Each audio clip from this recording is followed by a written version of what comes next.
हम अपना अगला टॉपिक देखते हैं। ठीक है, भारतीय राष्ट्रीय आंदोलन से जुड़ा हुआ वो है आपका असहयोग आंदोलन, नॉन कोऑपरेशन मूवमेंट। ठीक है, ये 1920 से 1922 के दौरान गांधी जी के द्वारा और कांग्रेस के द्वारा चलाया गया। ठीक है, इसमें कुछ चीज़ें हमें देखनी हैं, किन कारणों से इसको चलाया गया, हमको उसके कारण जानने, रीज़न, फिर इस समय कौन सी गतिविधियां थी, वापस क्यों लिया गया और क्या इसका कोई उपलब्धियां या योगदान रहा है कि नहीं रहा है।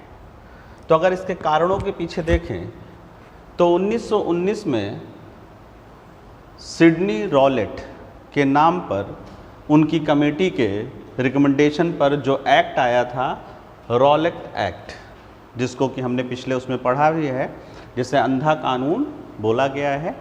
इस कानून के विरोध में पंजाब में स्थितियां काफ़ी नाजुक हो चुकी थी और इसी दौरान एक घटना घटी, जलियांवाला बाग हत्याकांड। 13 अप्रैल 1919 को जलियांवाला बाग में जो है बैसाखी का त्यौहार मनाने के लिए काफ़ी सारे लोग इकट्ठा हुए और वहाँ पर जनरल डायर ने जो है अंधाधुंध गोलियां चलाई थी और उसकी वजह से सैकड़ों लोग इसमें मारे गए थे। एक कारण ये था। दूसरा था कि जलियांवाला बाग हत्याकांड की जांच के लिए ब्रिटिश गवर्नमेंट के द्वारा हंटर कमेटी का गठन किया गया और इस हंटर कमेटी ने जनरल डायर को निर्दोष साबित कर दिया। और उसी में मैंने बताया था कि कांग्रेस के द्वारा भी मदन मोहन मालवीय की अध्यक्षता में भी एक कमेटी गठित की गई थी जिसने जनरल डायर को दोषी घोषित किया था। उसी समय भारत शासन अधिनियम जो 1919 में आया था, उसमें संवैधानिक सुधारों की जो बात करी गई थी, भारतीय उससे नाखुश थे, निराश थे। उसमें जिन मांगों को रखा गया था वो मांग हमें यहाँ पर प्राप्त नहीं हो रही थी। इस वजह से लोग नाखुश थे यहाँ पर। और उसी समय खिलाफत का मुद्दा भी चल रहा था, क्योंकि प्रथम विश्व युद्ध के बाद जो खलीफा थे तुर्की के खलीफा, उनसे उनका बहुत सारा क्षेत्र छीन लिया गया था। ठीक है, जो किस साम्राज्य का भाग था?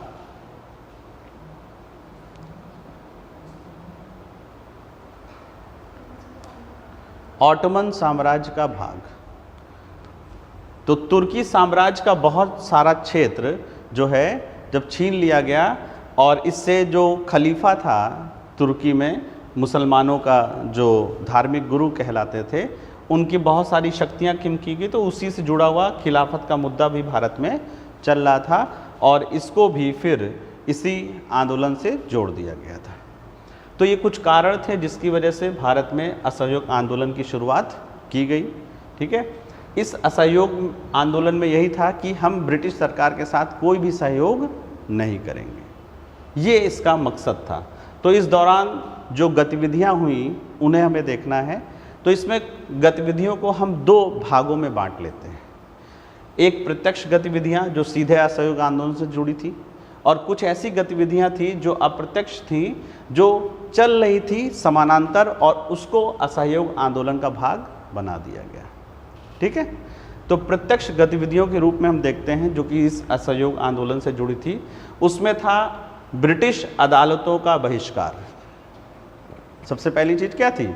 ब्रिटिश अदालतों का बहिष्कार, जिसमें भारतीय वकीलों के द्वारा बड़े स्तर पर ब्रिटिश अदालतों को जाम करने के लिए, वहाँ के काम को ठप करने के लिए ब्रिटिश अदालतों का बहिष्कार किया गया। और इसमें वो वकील भी शामिल थे जो बहुत अच्छा लाभ कमा रहे थे, जैसे मोतीलाल नेहरू, सरदार पटेल, आसफ अली, चक्रवर्ती राजगोपालाचारी। इन लोगों ने वकालत छोड़ दी, बहिष्कार किया। दूसरी तरफ जो शैक्षणिक संस्थान थे ब्रिटिशों के द्वारा स्थापित, उनका भी बहिष्कार किया गया। और जब शैक्षणिक संस्थानों का बहिष्कार किया गया तो इसी दौरान फिर राष्ट्रीय संस्थानों की स्थापना हमें यहाँ पर दिखाई देती है। ये राष्ट्रीय संस्थान भारतीयों के द्वारा स्थापित किए गए और आज भी चल रहे हैं। इसमें से कुछ के उदाहरण आप देख सकते हैं, जैसे गुजरात विद्यापीठ, काशी विद्यापीठ, काशी विश्वविद्यालय, ठीक है, BHU बाद में, जामिया मिलिया इस्लामिया, ये स्थापित किया गया उस समय अलीगढ़ में। ठीक है, और बाद में आज ये कहाँ पर है? दिल्ली में। तो ये कुछ राष्ट्रीय संस्थानों की स्थापना आपको इसी दौरान में दिखाई देती है। और तीसरा जो सबसे लोकप्रिय कार्य था इस दौरान वो था विदेशी वस्त्रों का बहिष्कार। विदेशी यानी कि मैनचेस्टर या इंग्लैंड के मैनचेस्टर में बने वस्त्रों का बहिष्कार किया गया। विदेशी वस्त्र हमारे यहाँ पर बहुत बड़ी मात्रा में उनकी खपत होती थी और इसके बहिष्कार का तरीका था विदेशी वस्त्रों की होलिका जलाना। याद रखिएगा, सबसे लोकप्रिय था ये असहयोग आंदोलन का सबसे लोकप्रिय जो गतिविधि थी वो थी विदेशी वस्त्रों की होली जलाना। ठीक है, और जब विदेशी वस्त्रों की होली जलाई गई, उनका बहिष्कार किया गया, तो उसी से जुड़ा हुआ दूसरा कार्यक्रम था हमारे खुद के अपने वस्त्र और उत्पाद। उसमें खादी की लोकप्रियता इसी दौरान दिखाई देती है। चरखा कातना, चरखा चलाना, सूत कातना और उसके माध्यम से खादी का निर्माण। और आज भी आप देखते हैं भारतीय राजनेता खादी ही पहनते हुए नजर आते हैं। इवन अगर कोई नेता आज खादी ना पहने हो तो कहते हैं कि देखो कैसे कपड़े इन्होंने पहन रखे हैं, नेता नहीं लगते हैं। तो खादी की लोकप्रियता यहीं से दिखाई देती है, क्योंकि जितने भी राष्ट्रीय आंदोलन से जुड़े हुए, नेशनल मूवमेंट से जुड़े हुए लीडर्स थे, जो नेता थे, उन्होंने खादी पहनना यहाँ से शुरू किया। तो वही कुर्ता पैजामा, कोटी, तो खादी बहुत लोकप्रिय इस दौरान हुआ। अगला था ताड़ी। ताड़ी यानी शराब। शराब की दुकानों पर धरना।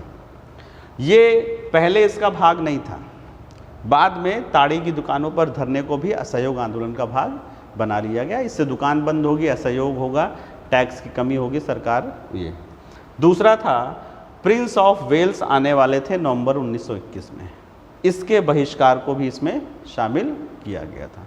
ये थी वो प्रत्यक्ष गतिविधियां जो असहयोग आंदोलन के दौरान चल रही थी।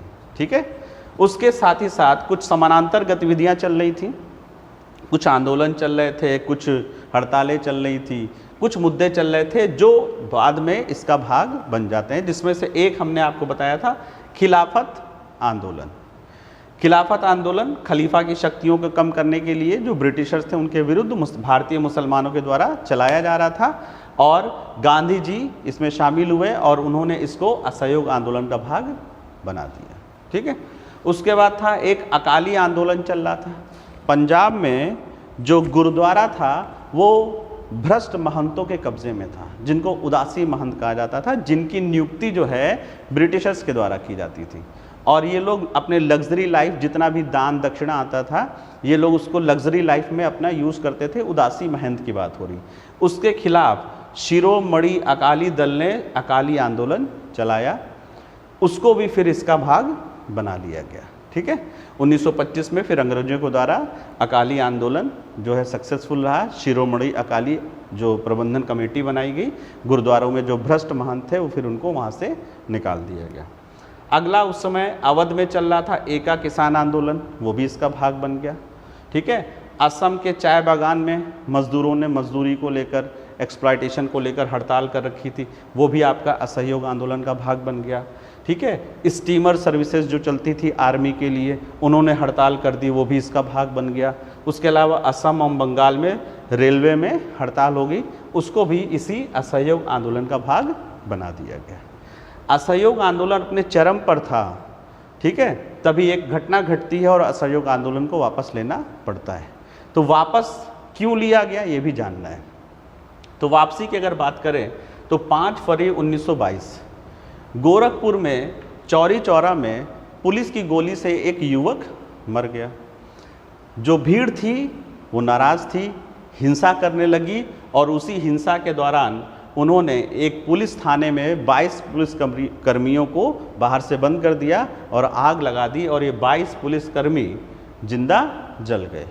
इस घटना के बाद, जिसे चौरी चौरा घटना कहा जाता है, गांधी जी ने आंदोलन वापसी का निर्णय लिया और 12 फरवरी को आंदोलन वापस ले लिया गया। कारण क्या था वापस लेने का?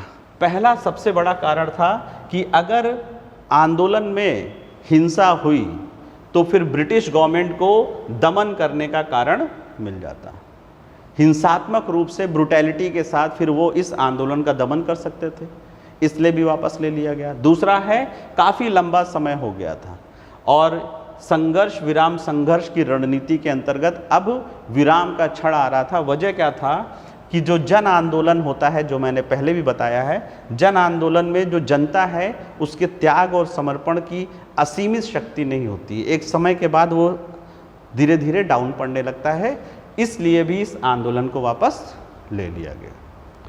तो वापसी के बावजूद कुछ ना कुछ योगदान और उपलब्धियां हमें असहयोग आंदोलन की दिखाई देती हैं।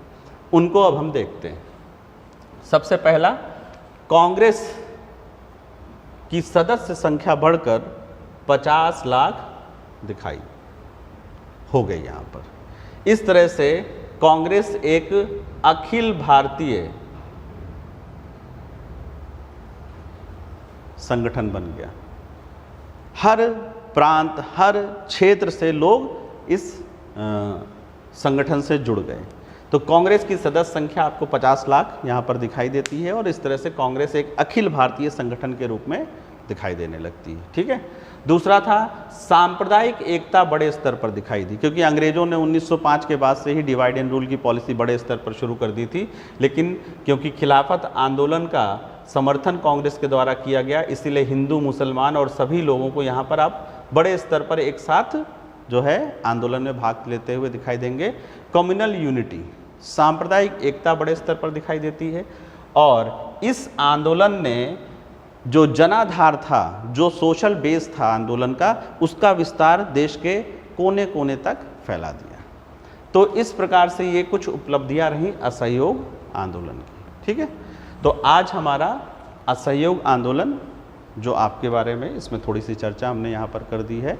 कल हम अगला टॉपिक देखेंगे, वो होगा आपका खिलाफत आंदोलन, जिस पे डिटेल पे हम लोग चर्चा करेंगे कि खिलाफत आंदोलन क्यों शुरू हुआ और क्या उसके कारण थे, क्या उसका परिणाम निकला।